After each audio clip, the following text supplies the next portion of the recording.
Well, there's a lot of misinformation and information circulating right now as the NRA convention is underway, fueling a new debate about gun rights. And we want to stay focused on the facts here at Weekend Edition. So we're taking a look at a couple of the claims about the NRA and gun law in tonight's Verify.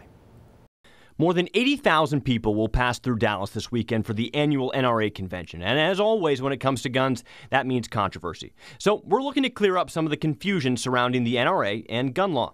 The first question we're taking a look at is, do you need an ID to buy a gun in Texas? For the answer, we're turning to the expert.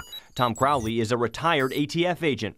In recent years, we've heard a lot about gun law. You can find several articles online about how easy it is to buy a gun with no proof of who you are. Now, according to Agent Crowley, dealers licensed by the federal government are required to check ID. But if someone is selling a gun from their private collection, they don't have to follow the same rules. So as for the claim you can buy a gun without an ID, well, we can confirm this is true. Next up, money.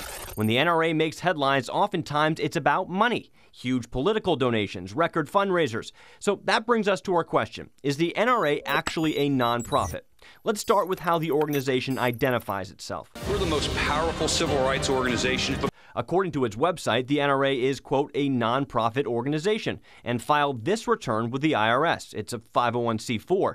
That's for nonprofits. So we can verify the NRA is a nonprofit.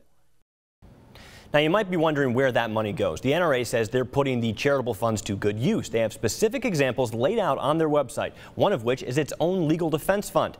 If you have something you'd like me to verify, go ahead and reach out to me on Facebook.